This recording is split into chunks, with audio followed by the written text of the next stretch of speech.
in 3 to 5 years' time, AI will be able to generate an episode. We're just a bunch of people who gets together and somebody pays for some beers and somebody pays for some pizzas. Really good demonstration of how open source communities work. Anybody else do Dry January? Cheers. It's been the most impactful drama for the UK, I think, for a very long time. Live is our thing. Subscribe.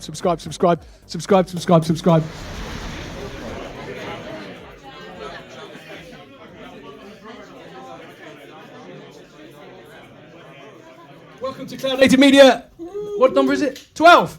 12. Number 12. So what's been happening since we were last here? It's been 3 months.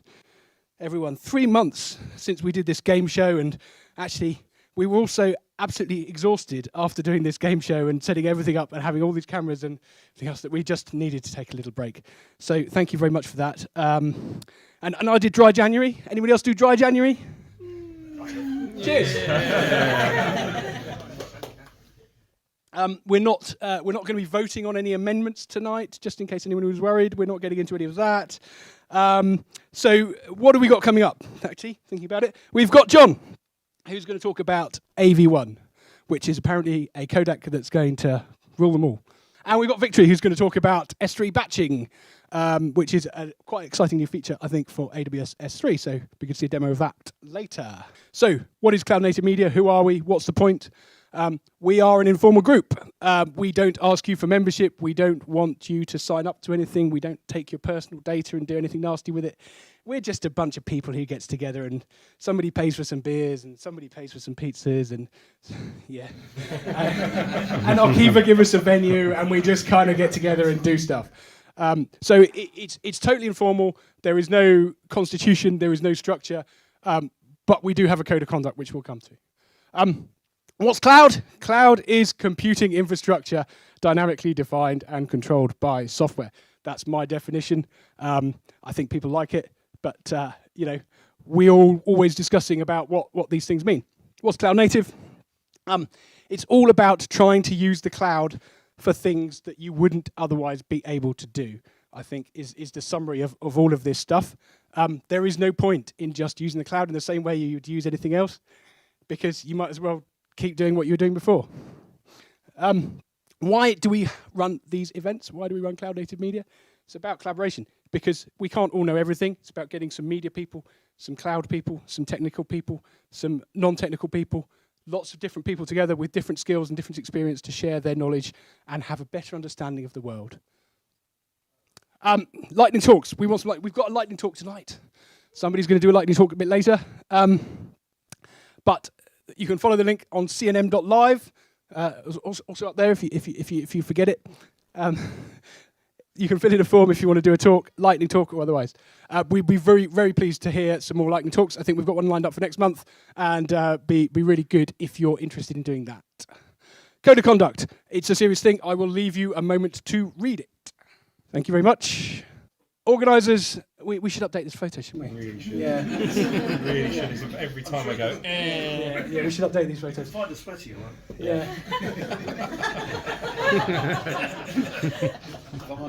Yeah. You do realise every time we do this, he adds more sweat to see if something It's After Effects, right? So, sponsors, Russell. I'm glad it's not a photo of me. Thanks everybody for coming. It's great to have you with us. Lovely to be together again, eating pizza and drinking beer together. Nearly got that the wrong way around. So we're very pleased to be part of this, and what we aim to do is be part of the conversation. Everything that we do, moving video into the cloud, out of the cloud, using software, it's all about working together. Together we learn, together we succeed. So if we don't talk about it, we don't find out about new things, share our opinions after the talks, then we're going to go nowhere. So thanks for being here. Awesome. And who is next? David. Thank you. Hi, I'm David O'Dwyer. I'm the director of Livewire. We deliver small teams that have big impact for your cloud and cloud native projects.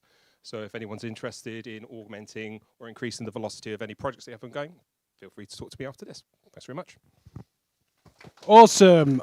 And is Daniel here somewhere? Hey. Hello, and guess what? I was going to say the lift is still working, but it's not. So I'm really sorry about that. It's broken again this evening. What we've been up to is we've been working on some collaborative stuff with Reuters, Warner, CNN, and a bunch of other people kind of in the background, but those are the three cores on something called Live Production Exchange. And I have 5 minutes to talk to you about it when he tells me. Thanks for coming. Cool. Thank you, Dan. Yeah. I think last time I did a little dance, didn't I? Just a subscribe dance. Subscribe, subscribe, subscribe, subscribe, subscribe, subscribe. You don't do that dance again. We spoke about this. Just look. Just forget the dancing. Press like if you like the video. God, no, not. Forget that. After you like the video, after you see the content, press like, subscribe, comment, bell, whatever. Community diary. What do we got coming up? We've got some stuff coming up. I thought this one next week was quite interesting. DevOps Playground automation testing is happening in London and online, so you can find that on Meetup if you're interested. Cloud Native London in a couple of weeks. DevOps Exchange coming up, and we will be back. Barring strikes and all those other things that derail us. But 20th of March we've got, and there's some conferences coming up as well. Anyone going to NAB? Yeah, I'm sorry.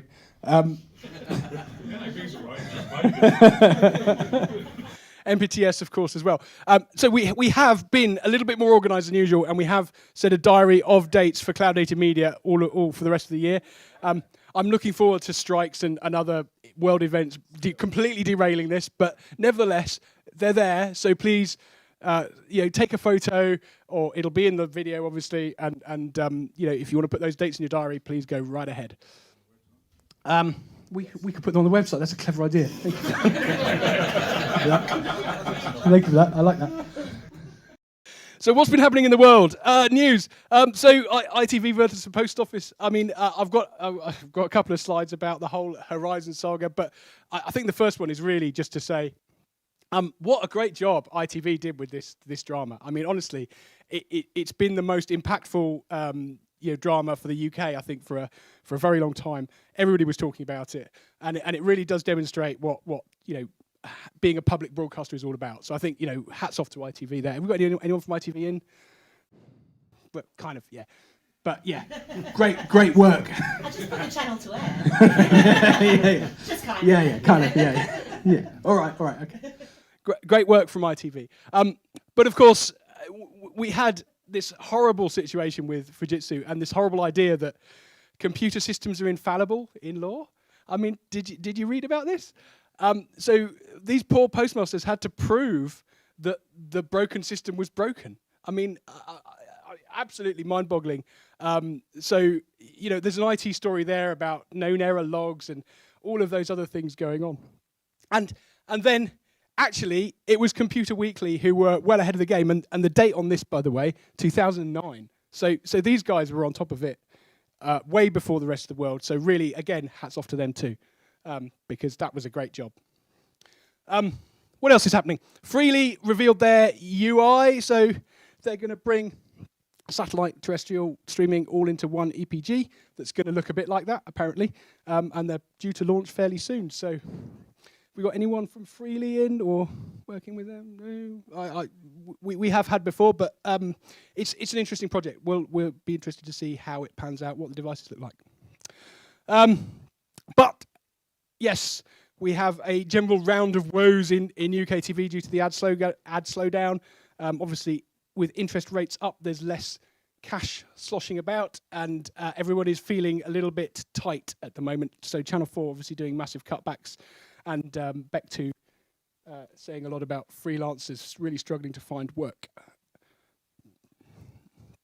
AWS have announced some new Media Live features. About colouring and image overlays and stuff. And they have launched this open job description. So that's an open format, apparently, for defining video rendered jobs. And just up the road here. What? No. What? Yep. We announced yesterday only the BT Tower is going to be converted into a hotel. It's going to take some years to pull all the kit out, apparently, but it's no longer needed for communications, which is quite quite surprising, isn't it? I think we were all a bit blindsided by that. And finally, did anyone see these videos from Sora, from OpenAI this week? Oh my goodness. I mean, just look at these things that have been created just, by an AI. I think we were all blown away, and there's loads more of them. If you haven't seen them, go and have a look. I mean, it is scary. I think lots of people have been responding and saying, this is terrifying, this is going to wipe out the stock footage industry, all of those kinds of things. Don't work in post-production, work in live. Good call. So we're all about live here that's a very good segue. We're all about live here at Cloud Native Media. So liftstatus.live has been updated. It does unfortunately show the lift is now broken.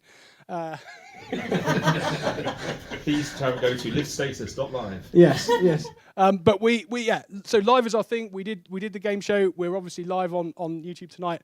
And so we're really interested in the power of live. So Cloud Native News. I saw the amount of slides that Paul had, so I just did one.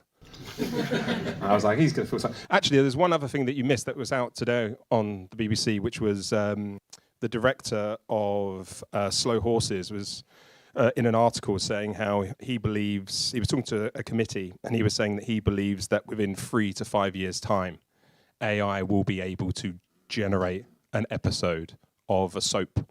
So he was using Doctors as an example of being able to generate an episode of Doctors. So just be able to do the whole thing. So positive news. More positive news.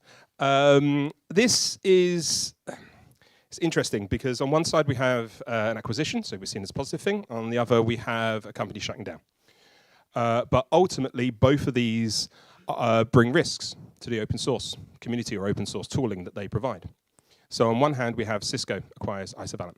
And Isovalent produce network overlay software called Cilium, which is seen as a bit of an industry leader at the moment. A lot of backing from the community, solves a number of problems within the cloud native space, networking space. It's backed with ePPF technology, which is very much the now technology for doing networking in that space. And I was a massive fan of them, especially after what happened with HashiCorp and everyone else. I kind of held them up as a bit of here's an example of a really good, and then Cisco acquired them. And, but it shows how important that the software-defined network layer space is, and how it's coming to eat the lunch of the big hardware suppliers. They recognize it, and so they're pivoting towards meeting it. So I actually had a conversation a while ago with someone from Isolvalent who said that they're quietly confident that they're going to be left alone, and it's more of an incubator, and they're going to be funded. And I said, well, just keep checking those Zoom calls, and as soon as your director has a beach behind him, worry. But yeah, so the Isovalent team is integrated, but it does raise questions about the innovation assimilation. So now suddenly, are their efforts going to pivot towards pure enterprise products?